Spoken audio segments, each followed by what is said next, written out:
No lovely, अभी सपना बाहर आएगी, ठीक है? हम तुमको आई लव यू बोलेंगे, ठीक है? वो अगर कुछ बोलेगी तो तुम मत बोलना, हम बोलेंगे जो भी बोलना होगा, ठीक है? उसको ऐसा लगना चाहिए जैसे हम दोनों प्यार करते हैं। काला कद्दू, तुम इसके साथ क्या कर रहे हो? अरे सपना, वक्त सब कुछ समझा देता है, अपनों के असली चेहरे दिखा देता है और समुंदर जैसे प्यार में फंसे आशिक को भी किनारा दिखा देता है। तुम मुझसे ऐसे क्यों बात कर रहे हो? तुमको क्या हो गया है काला कद्दू? तुम पहले तो ऐसे नहीं थे। क्या काला कद्दू, अब तुम हमसे प्यार नहीं करते हो?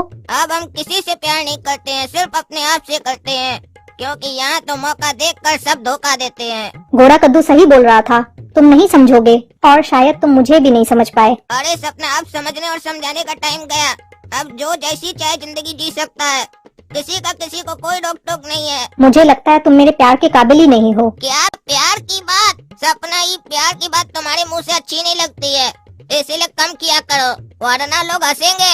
ऐसे भी अब तुम्हारी शादी होने वाली है, जाओ खुशी मनाओ, काहे कि तुम गोरा कद्दू और तुम्हारा बाप यही न चाहते हो। काला कद्दू, तुम तो बिल्कुल ही बदल गए।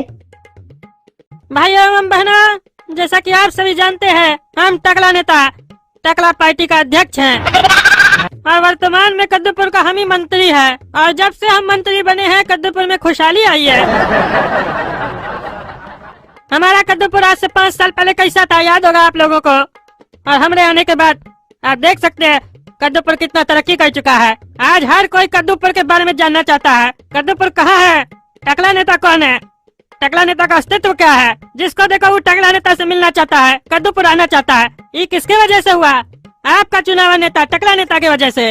भाइयों एवं बहनों, जैसा कि आप सभी जानते हैं कि हम बाल पार्टी का अध्यक्ष है चुसेला जी, और आज हमने यहाँ पर आमंत्रित किया है कद्दूपुर के सच्चे और अच्छे कार्टून को, जिनका नाम काला कद्दू है। इनको जो भी बोलना होता है बिल्कुल बेबाकी से बोलते हैं, और जो भी बोलते हैं बिल्कुल सच बोलते हैं, वो भी बिना किसी से डरे बोलते हैं। तो काला कद्दू जी, अब आप जनता को संबोधित कीजिए और जनता के सामने अपने विचारों को रखिए, और आज आपको अपने विचारों को जनता के सामने रखने से कोई नहीं रोकेगा। अरे टकला नेताजी, वो बाल वाला पार्टी का चुसेला जी अपने यहाँ काला कद्दू को बुलाया है जनता को संबोधित करने के लिए, आपका दुश्मन को। अरे वो चुसेला साला भकुआ है, तभी न हर बार हार जाता है चुनाव में, ताकि जनता हमेशा सच्चा नेता को वोट देती है। और सच्चा नेता कद्दूपुर में कौन है? टकला नेता। और इस बार तो चुसेला अपना बेवकूफी का हद पार कर दिया है। वो काला कलूटा को कोई बुद्धि है? 12-13 साल का है नहीं, उसको बोला जनता को संबोधित करो। ऐसे भी उसका लक्षण जो है ना छिछोड़ा जैसा है, कितना संबोधित करेगा वो तो बाद में पता चलेगा।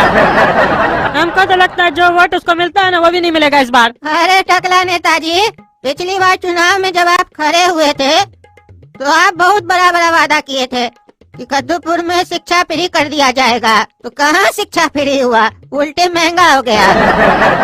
अरे कोशिश चल रहा, हम नहीं ना पढ़ाते हैं, हम पढ़ाते होते तो फ्री में पढ़ा देते, लेकिन मास्टर साहब माने तब तो सबको मैनेज करना पड़ता है ना जी। हमारे अकेले हाथ में होता तो हम तो फ्री में पढ़ा देते। अभी देखिए हम आए यहाँ पे भाषण देने तो फ्री में आए ना। टिकट का पैसा लिया आप लोग से, बताइए? होगा, चिंता मत कीजिए, इस चुनाव में हमको जितवा दीजिए, उसके बाद देखिए कैसे तरक्की होता है। आप दूध मांगिएगा तो हम पनीर देंगे। और अगर हम लोग 4 लाख रुपया मांगेंगे तो 8 लाख रुपया दीजिएगा। हाँ, 8 लाख मांगना 16 लाख देंगे, पहले जितवा दे इलेक्शन। और अगर नहीं दीजिएगा तो हमको रोड पे खड़ा करके हमको जूता मारना। अरे आप नेता लोग इलेक्शन के बाद दिखाई कहाँ देते हैं? बस इलेक्शन के समय ही तो भीख मांगने निकलते हैं आप लोग घर से। बस जीतने के बाद अपना कटोरा जनता को दे देते हैं, फिर जनता 5 साल भीख मांगता है। आप लोग तो जनता से पूरा बदला ले लेते हैं। अरे महाशय, आप मजाक बहुत अच्छा कर लेते हैं। हाँ, इलेक्शन के समय आप लोग को सच बात तो मजाक ही लगता है ना। अभी नकली में दांत दिखा रहे अपना पीला पीला, मन में तो गरिया रहे होंगे। यही बात अगर आप जीत गए हो तो उसके बाद हम बोलते तो भीतरे करवा देते हमको। इस साला बुढ़ा पता नहीं कहाँ से आया, बकवास कर रहा है। सही में अगर हमसे बाहर में मिला होता ना तो भीतर नहीं करवाते, साले का जबान कटवा देते, बहुत बोलता है।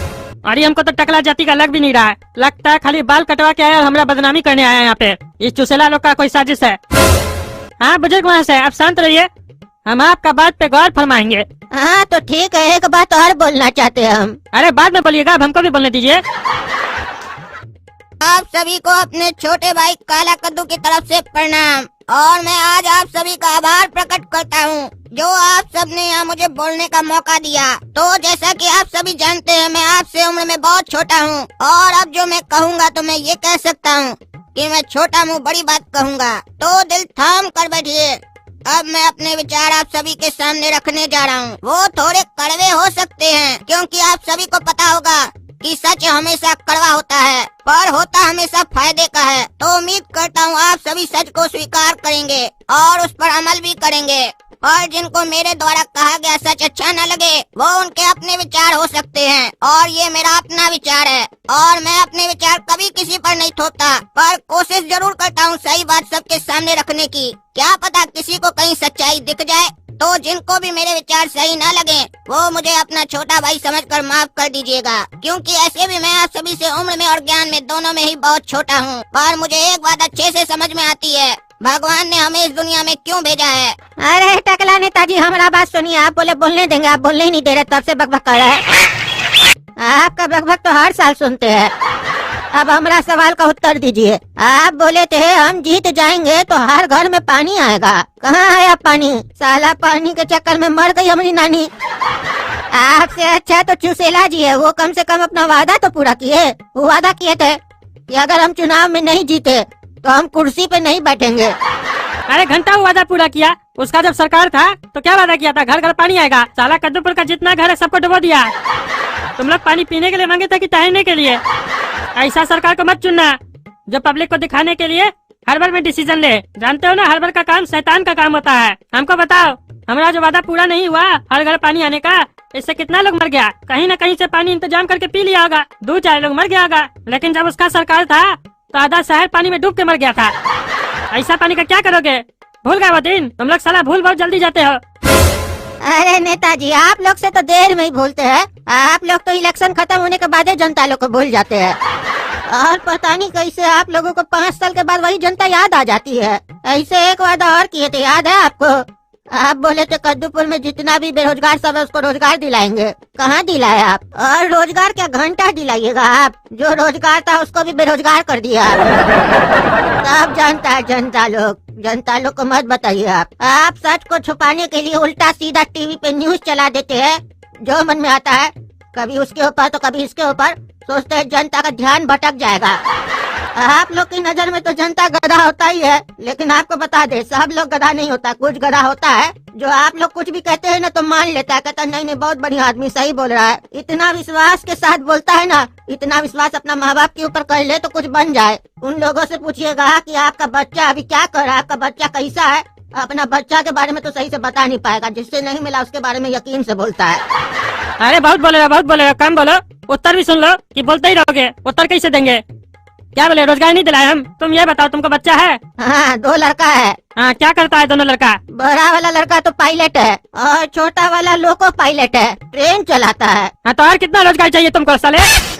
अरे वो तो तुम्हारा सरकार आने से पहले से चलाता है, तुम क्या किया ये बताओ? अरे हमरा सरकार आने के बाद उसको नौकरी से नहीं निकाला। एहसान मानो हमरा, नहीं तो एहसान फरामोश लोग को रखते नहीं हम भी।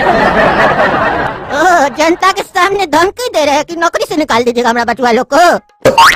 अरे अब हम लोग का पावर बढ़ चुका है, हम लोग कहीं भी धमकी दे सकते हैं, क्या कि हम लोग के साथ जनता है। और जिस गधा जनता के बारे में बोले ना, वही गधा जनता सब सपोर्ट करेगा। अब इससे ज्यादा हम क्या बोल सकते हैं? एक गधा को दूसरा ही गधा सपोर्ट करेगा, पढ़ा लिखा का क्या काम गधा लोग के बीच में? हाँ, तो ढेर पढ़ा लिखा है तो गुलामी तो गधा ही लोग का करा ना जी तुम लोग। हाँ, क्या कर सकते हैं? अब एक अक्लमंद 100 बेवकूफ के सामने क्या बोले? काहे कि बोलेगा तो बेवकूफ को समझ में कहाँ से आएगा? अरे तुम चुप रहो यार, भाषण देने दो। वादा करना हमको, बाद में भूलना भी तो है।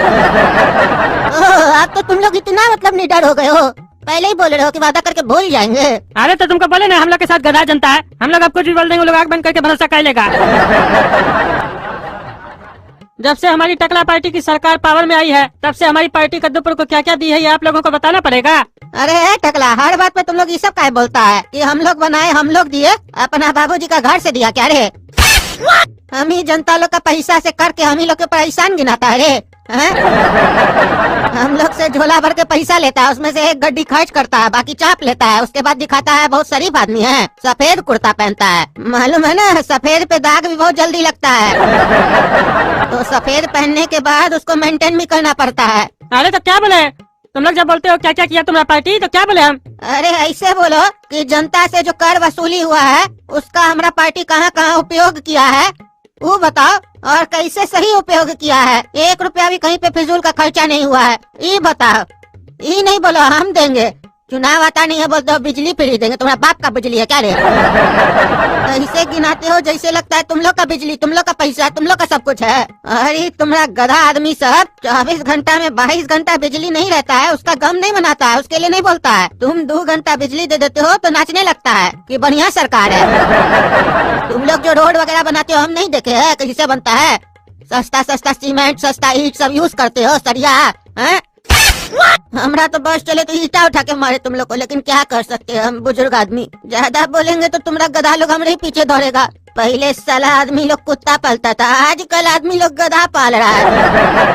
काहे कि कुत्ता तो फिर भी होशियार होता है ना, समझ जाता है। गधा को थोड़ी ना कोई बुद्धि होता है। समय के साथ सब बदल जाता है। और जो गधा होता है ना वो अपने आप को ढेर चालाक समझता है। वो बोलता है हमको तो सब पता है, सब पता है। उस साले को ये पता ही नहीं कि उस साला गधा है। और तुम लोग जैसा लोग उस लोग को और गधा बना रहा है। अरे तो साला सब यहाँ पे गधा है तो तुम यहाँ पे क्या करा रहे हैं? भाग यहाँ से, नहीं बोल रहे बुढ़ा तो तब से देख रहे दिमाग खराब करा हमरा। नहीं, हम देखना चाह रहे हैं कि तुम में टैलेंट है इस लोग को गधा बनाने का, कि ये लोग पैदाइशी गधा है। काहे कि तुम इतना देर से हमको भी गधा बनाने का कोशिश कर रहे हो लेकिन हम तो नहीं बने। इसका मतलब ये लोग पैदाइशी गधा है। और तुम साला बुढ़ा गधा का बच्चा है। हाँ हो सकता है। पिताजी के बारे में हम क्या बोले, हो सकता है उनको भी तुम जैसा लोग गधा बनाया हो, पर शायद हमको गधा बनाना मुश्किल होगा तुम लोग के लिए। अरे तुम चुप रहो, जनता हम लोग को वोट देता है, समझे? तुमको इतना तकलीफ होता है तो तुम भी चुनाव में खड़े हो जाओ। अरे क्या चुनाव में खड़ा हो जाए हैं? क्या खड़ा हो जाए? चुनाव क्या होता है? तुम टकला नेता पैसा के दम पे चुनाव जीतते हो, चुनाव बोलते हो इसको हैं? अपने आदमी से वोट दिलवा के चुनाव बोलते हो। यहाँ साला एक अफसर बनने के लिए, एक इंजीनियर बनने के लिए, डॉक्टर बनने के लिए पढ़ाई करना पड़ता है, लेकिन जो देश चलाता है वो पढ़ाई नहीं करेगा। वो अनपढ़ भी देश चला सकता है। काहे कि सबको मौका मिलता है ना देश चलाने का, लेकिन हम ज्यादातर देखे कि अनपढ़ लोग ज्यादा रहता है पॉलिटिक्स में, और पढ़ा लिखा लोग उसके पीछे घूमता बोलता है सर सर। खासकर टकला नेता तुम लोग जैसा लोग तो बदमाश होता है, बदमाश, तभी तो चुनाव जीतता है तुम लोग। काहे कि हम अपना 75 साल का उम्र में आज तक किसी भी शरीफ आदमी को इलेक्शन जीतते हुए नहीं देखे। काहे कि अच्छा बात सुनने का समय किसी के पास है ही नहीं, तो भाषण अच्छा क्या सुनेगा। अरे तो पॉलिटिक्स शरीफ लोग के लिए है भी नहीं, समझे? तुम बहुत बोल रहे हो, उठवा के फेंकवा देंगे बुढ़ा तुमको, समझे? दिमाग मत खराब करो हमरा चुनाव प्रचार को तुम खराब कर रहे हो। तुम जरूर दूसरा पार्टी से आए हो, हम लोग जनता का सेवक है। टकला नेता आरोप मत लगाओ। हाँ देखे तुम लोग जैसा सेवक जीत जाते हो तो तुम लोग का मालिक लोग रोड पे खड़ा होकर तुम लोग को प्रणाम करता है, और तुम लोग उस लोग की तरफ देखते भी नहीं। और तुम लोग तो कैसा नौकर है हमको समझ में नहीं आता है। कहीं से गुजरते हो तो भाई साहब मालिक रुक जाता है, और तुम लोग का जाने का इंतजार करता है, और तुम लोग के जाने के बाद ही अपना गाड़ी बढ़ाता है। कमाल का नौकर हो तुम लोग भाई। अरे वो लोग हम लोग का सम्मान नहीं करता है, हम लोग को जो पावर मिलता है उसका सम्मान करता है। जो पावर वो लोग खुद देता है हम लोग को। अच्छा ये बात तुम यकीन से कह सकते हो कि वो लोग तुम लोग का दिल से सम्मान करता है, कि जबरदस्ती रोड ब्लॉक करके करवाते हो। और तो और अजीब नौकर हो तुम लोग भाई। मालिक साला खटारा साइकिल या स्कूटर पे चलता है, और तुम लोग नौकर हो के बढ़िया बढ़िया गाड़ी में घूमते हो बॉडीगार्ड के साथ। कमाल का नौकर हो। मालिक के पास 500 रुपया का शर्ट खरीदने का पैसा नहीं होता है, और तुम लोग का न्यूज में आता है तुम लोग हजारों लाखों का कपड़ा पहनते हो। नौकर जो हो भाई, नौकर को तो पैसा मिलता है ना मालिक लोग से। अरे ये बुढ़ा को रोकना पड़ेगा, ये तो सब गधा लोग को घोड़ा बनाने के चक्कर में है। अगर सब घोड़ा बन गया तो भाग जाएगा यहाँ से, फिर हम लोग गधा की तरह घूमते रहेंगे। अरे बाबू सुनो, इस बुढ़ा को उठा के फेंक दो बाहर। क्या जी क्या बोल रहे हो टकला, कि इसको बाहर फेंक दो? सच बर्दाश्त नहीं हो रहा होगा। चिंता मत करो, तुमको इतना कष्ट करने का जरूरत नहीं है, हम अपने ही चले जाएंगे। बस हमरा एक सवाल का जवाब दे दो, फिर उसके बाद तुमको जिसको गधा बनाना है बनाओ। ये बताओ, कद्दूपुर में जो मैक्सिमम टैक्स मिलता है वो कौन भरता है? अरे बड़ा बड़ा बिजनेसमैन लोग भरता है, कॉर्पोरेट। कद्दूपुर में सिर्फ बड़ा बिजनेसमैन लोग टैक्स भरता है, मध्यम वर्ग का बिजनेसमैन लोग टैक्स नहीं भरता है। हाँ वो लोग भी भरता है। तो बड़ा लोग का बात छोड़ो, उस लोग को जो बेनिफिट तुम लोग को देना होता है वो तो देते ही हो, काहे कि वहाँ से कुछ लेते भी हो। तो जो मध्यम वर्ग का बिजनेसमैन लोग रहता है वो लोग व्यापार अपना पूंजी से स्टार्ट करता है, तुम लोग तो कोई हेल्प नहीं करते हो।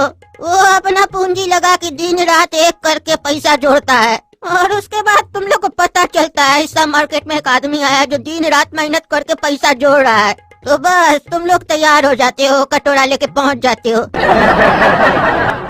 कि उसका मुनाफा का 40-50% हम ले लेंगे। इतना भारी भरकम टैक्स चुकाने के बाद भी उन लोगों को तुम्हारी सरकार से कुछ नहीं मिलता है, कोई बेनिफिट नहीं होता है। वही नाला, वही रोड, वही पानी मिलता है।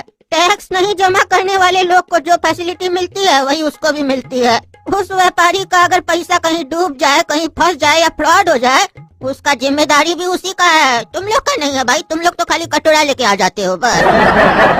और जब जब मंदी पड़ता है तो एक कटोरा से तुम लोग का काम नहीं होता है, दूसरा कटोरा भी बढ़ा देते हो, टैक्स बढ़ा देते हो और उम्मीद करते हो इतना भारी टैक्स लेने के बाद और तुम्हारे तरफ से कोई फैसिलिटी नहीं देने के बाद भी व्यापारी ईमानदारी से टैक्स देगा। और चलो कहीं कोई ऐसा व्यापारी निकल भी जाए जो टैक्स पूरा दे दे ईमानदारी से, तो तुम्हारे कुछ लोग होते हैं जो वसूलने के लिए निकलते हैं। उस ईमानदार को फंसा कर कैसे बेईमान बनाते हैं, उस ईमानदार से पूछा जाए।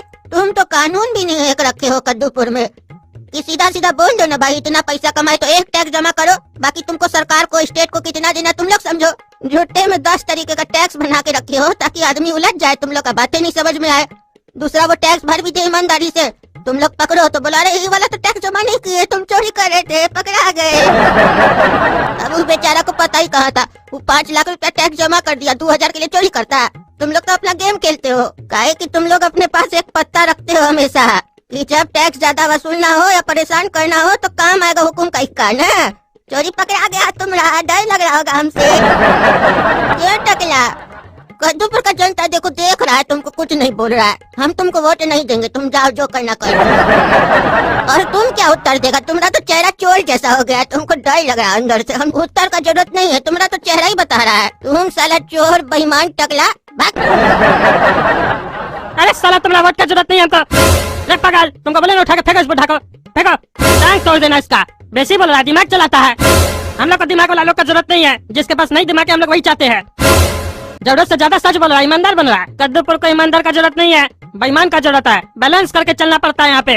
आप सभी देख सकते हैं कितनी छोटी सी उम्र है इस लड़के की, लेकिन ये लड़का मंच पे खड़ा होकर आप लोगों को कैसे संबोधित कर रहा है ये आप लोग देख सकते हैं। तो सुनने के साथ साथ थोड़ा ताली भी बजाइए ताकि इस लड़का का मनोबल बढ़े और ये निडर होकर अपने विचारों को आप सबके सामने रख सकें। धन्यवाद मंत्री जी। तो मैं ये बोल रहा था कि भगवान ने हमें इस दुनिया में क्यों भेजा है? भगवान ने हमें इस दुनिया का रखवाला बनाकर भेजा है, इसलिए ही हम कार्टूनों को शायद भगवान ने 2 टांग और दिमाग दिया है ताकि हम इस धरती की रखवाली कर सकें। और इस धरती में जो भी चीजें या जीव हैं, वो तभी अच्छे और सुचारू रूप से चल सकते हैं जब हम इस धरती में सब चीजों का बैलेंस बनाकर चलें। भगवान ने हम कार्टूनों को इस धरती पर रखवाला बनाकर भेजा है ताकि हम इन सब का मजा भी ले सकें और इनमें बैलेंस भी करते चलें, ताकि ये सभी चीजें अच्छे से चलती रहें और हमारी जिंदगी का सफर भी अच्छे से कटे, प्यार से चलते रहे। और शायद हम इस दुनिया में आकर अपना कर्म भूल चुके हैं। जिस प्रकृति और धरती माता से हमें प्यार करना चाहिए था और उसका ध्यान रखना चाहिए था, और हम उसकी जगह क्या कर रहे हैं? कभी सोचा आपने? कभी पैसे की लालच में, तो कभी डेवलपमेंट की लालच में, तो कभी जमीन और पावर की लालच में, और कभी अपने अहंकार और जीव के स्वाद की लालच में प्रकृति को, धरती माता को, जीव जंतु को काट रहे हैं, मार रहे हैं, हर मुमकिन कोशिश कर रहे हैं इन सबको नुकसान पहुंचाने की। और अपना कर्म तो छोड़ो, जो गलत हो रहा है या जो लोग गलत कर रहे हैं उनका साथ देते हैं और उसे ही अपना कर्म बताते हैं। बस नाम के लिए कहते हैं हम धरती और प्रकृति से प्रेम करते हैं। अगर धरती से प्रेम होता तो पूरी पृथ्वी को प्रेम करते, क्योंकि माँ के किसी एक अंग को प्रेम नहीं किया जाता है, माँ को तो संपूर्णतः प्रेम किया जाता है और सम्मान दिया जाता है। और हम कद्दूपुर के वासी जमीन के हिसाब से प्रेम करते हैं। ये जमीन का टुकड़ा मेरा है तो हम इसे प्रेम करेंगे। तो बता दूं मैं आपको, आप अपनी पृथ्वी यानी धरती माता से प्रेम नहीं करते हैं, आप अपने अहंकार, स्वार्थ और जरूरत से प्रेम करते हैं। अगर आप ऐसा प्रेम करते हैं तो जब आप प्रकृति से बिना किसी स्वार्थ और लालच के सच्चा प्रेम करेंगे तो यकीनन प्रकृति भी आपको अपना पूरा प्रेम देगी और आपको अपनी जिंदगी अच्छी लगने लगेगी। अरे ये काला कलूठा को क्या चीज के लिए बुलाए थे? क्या बकबका रहा है? हमारा चुनाव का प्रचार कर रहा है कि ज्ञान बांट रहा है? ऐसे तो जितना आदमी सबको हम पैसा दे के बुलाया वो सब भाग जाएगा, और ज्यादा बोलेगा तो सबको नींद आ जाएगा। काहे कि हमको तो लगता है सारा आदमी को हम पैसा ही दे के बुलाया है। अब इसको रोक भी नहीं सकते हम। काहे कि हम ही बोले बहुत बढ़िया बोल रहा है, और बोलो तुमको कोई रोकेगा भी नहीं आज। तो अब कैसे रोके इसको? बोलने दो पागल को, जो भी बोल रहा है कोई ध्यान थोड़ी न देगा।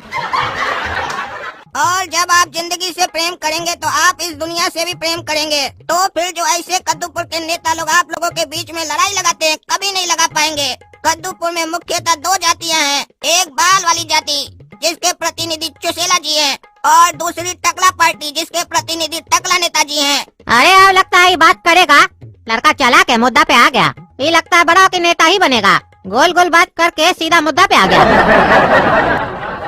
और यहाँ जितने लोग बैठे हैं सब बाल वाले आए हैं, और शायद टकला नेता के पास सब टकले ही गए होंगे। तो मैं यही जानना चाहता हूँ, आप लोग कब तक ऐसे ही जाति के नाम पर बंटते रहेंगे और जाति के आधार पर बिना गलत सही समझे वोट देते रहेंगे? आपस में लड़ना बंद कीजिए, वरना इतिहास गवाह है आप जब तक लड़ेंगे लड़ने वाले मजा करेंगे और आप उनके इशारों की कठपुतली बनकर गुलामों की तरह जीते रहेंगे। क्योंकि जब तक आप लड़ना बंद नहीं करेंगे तब तक आप किसी न किसी के गुलाम ही रहेंगे। आप पर हुकूमत करने वाले लोग बदलेंगे, तरीके बदलेंगे, और आप गुलाम ही रहेंगे। आपको लड़ाने वाले तो चाहते ही है कि आप लड़ते रहें, और आपको ये देखना है कि सामने वाले की मंशा क्या है और क्या आप लड़ाई चाहते हैं। क्योंकि आग पानी में नहीं पेट्रोल में लगाई जाती है। तो अपनी विचारधाराओं को पानी की तरह स्वच्छ और निर्मल बनाएं, ताकि जो भी उसमें आग लगाना चाहे उसे बहुत मेहनत करनी पड़े। क्योंकि अगर विचारधाराएं पेट्रोल जैसी होंगी तो एक चिंगारी काफी आग लगाने के लिए। अरे ये काला कलूठा हमारा प्रचार तो कम कर रहा है। ये तो उल्टा लग रहा है, हम सब नेता के खिलाफ सबको भड़का रहा है। हमको तो लगता है गलती कर दी है इस साले को बुला के। हमको लगा ये टकला नेता का दुश्मन है तो उसके बारे में कुछ बोलेगा, उसका बुराई करेगा। ये साला तो यहाँ पे आके ज्ञान बांट रहा है और सबका बुराई कर रहा है। तो ऐसे हमको वोट कौन देगा? टकला नेता तो खुश हो जाएगा। अगर आपको लड़ना ही है तो अपने अंदर के गलत विचारों से लड़िए, तो शायद बिना कुछ खोकर भी आप ज्यादा से ज्यादा पा सकेंगे और सही चीजें साफ साफ दिखाई देने लगेंगी। कब तक आप जाति के नाम पर लड़ते रहेंगे और इन जैसे दोगलों को वोट देते रहेंगे? और कद्दूपुर में जो बाल वाली जाति और टकला जाति है, इनकी जो पुस्तकें हैं जिनको पढ़कर आप सही और गलत समझते हैं, तो अपने दिल से पूछिए उनमें लिखी बातों का 50% भी आप लोग पालन करते हैं? भले मैंने आज तक कोई भी पुस्तक नहीं पढ़ी, लेकिन मुझे ये जरूर पता है कि उनमें कोई भी ऐसी बात नहीं लिखी होगी जो गलत होगी। जो भी लिखा होगा सबकी भलाई के लिए लिखा होगा। और ये बात अलग है कि आप उन पुस्तकों का अर्थ समझते किनसे हैं, जो उन अर्थों का अनर्थ करते हैं उनसे, या जो उन अर्थों का सही मतलब बताते हैं उनसे। क्योंकि कद्दूपुर में अर्थ का अनर्थ करने वाले कई हैं, जो आपको अपने स्वार्थ के हिसाब से अर्थ बताते हैं, लेकिन वहाँ आपको अपने विवेक का इस्तेमाल करना होगा उनकी मंशा को समझने के लिए। और ये बात तो गांठ बांध लीजिए कि कद्दूपुर का कोई भी नेता आपके भले का कभी नहीं सोच सकता। वो पावर में आने के लिए कोई भी हद पार कर सकता है। अरे ये काला कलूठा तो टकला नेता के साथ साथ हमारे बारे में भी उल्टा सीधा बोल रहा है। ये किस पागल को बुला लिया हम? ऐसे ही नेता लोग पावर में आने के लिए जाति का मुद्दा उठाते हैं और कुछ लोग पैसे खाकर इसे आगे बढ़ाते हैं, और आप जैसे कुछ अज्ञानी और भक्त टाइप लोग उसे अंतिम अंजाम तक लेकर जाते हैं और फंसते हैं बेचारे मासूम लोग जिनको इन बातों से कोई मतलब भी नहीं है। और दुख की बात तो ये है कि कद्दूपुर में मुख्यतः दो ही पार्टियां हैं, एक बाल वाली पार्टी और दूसरी टकला पार्टी, यानी कुल मिला के दोनों चोर। और कद्दूपुर की जनता घुमा फिरा के इन्हीं दोनों पार्टियों को जिताती और हराती है, और हर बार एक नई उम्मीद पैदा हो जाती है कि इस बार तो कुछ नया होगा। लेकिन होता क्या पता, नई तरीके की स्कैम चोरी होती है। और बेचारे कद्दूपुर वाले करे भी क्या, उनकी मजबूरी भी है, काहे कि इन दोनों के अलावा है कौन? किसी न किसी को तो जिताना ही पड़ेगा ना। बस अंतर ये होता है कि हर बार चोर नए चेहरे के साथ आता है और नई विचारधाराओं के साथ आता है। सॉरी नई चोरी की विचारधाराओं के साथ आता है। और कद्दूपुर की जनता बोलती है बेचारे को एक मौका और दे दो, बेचारा सुधर गया है, एक मौका और इलेक्शन जीतने के कुछ महीनों तक तो बहुत अच्छा लगता है कुछ हो रहा है, लेकिन उसके बाद वही ढोल के तीन पात, बाद में वही सारी चीजें पता चलती है जो पहले ही से मालूम थी। आप लोग सोच रहे होंगे कि मैं इनकी खाली बुराई क्यों कर रहा हूँ, कोई अच्छी बात भी गिनवा दूं। देखिए मैं अच्छी बात तो गिनवाता, लेकिन कब? जब ये अपना काम अच्छी तरीके से ईमानदारी से करते, और अगर उसमें कोई गलती होती तो कोई बात नहीं है, ईमानदारी से भी काम करने में गलती हो सकती है, लेकिन जानबूझकर किया गया अपराध इसको माफ नहीं किया जा सकता। मैं जानता हूँ कि कोई भी सरकार चलाना कोई मामूली काम नहीं है, हम लोग अपना घर तो ढंग से चला नहीं पाते हैं, और इसका मतलब ये नहीं है कि हम सरकार चलाने के लिए गलत सलत तरीके पकड़ लें। जैसे अपना घर चलाने के लिए गलत तरीके से कमाया हुआ धन गलत है, उसी तरीके से सरकार को चलाने के लिए गलत तरीके से किया गया कोई भी प्रयास बिल्कुल गलत है। और ये तभी सुधरेगा जब हम जाति के आधार पर किसी को वोट नहीं देंगे और न ही किसी आपराधिक प्रवृत्ति वाले कार्टून को वोट देंगे। हमें अपना कीमती वोट उन्हें देना चाहिए जो पढ़े लिखे हों, ईमानदार हो, संस्कारी हो, और खास करके जो समाज को जाति के नाम पर बांटते उन्हें तो कतई भी ना। अरे काला कद्दू जी रुकिए रुकिए, आप बहुत देर से बोल रहे हैं, थक गए होंगे, चलिए नाश्ता पानी कर लेते पहले। अरे नेताजी ऐसे बोलने के लिए तो हमारे पास बहुत कुछ है, लेकिन हम और ज्यादा नहीं बोलेंगे, हम समझ सकते हैं आपको बर्दाश्त नहीं हो रहा है। चलिए नाश्ता करते हैं, काहे कि उसके बाद हमको मालूम हम सच बोलने के लिए पता नहीं जिंदा रहे कि नहीं रहे। अरे मजाक नहीं कीजिए काला कद्दू जी, हम लोग काहे कुछ करेंगे आपको। नहीं नहीं नेताजी, हमको आप पर पूरा विश्वास है, आप कुछ नहीं करेंगे।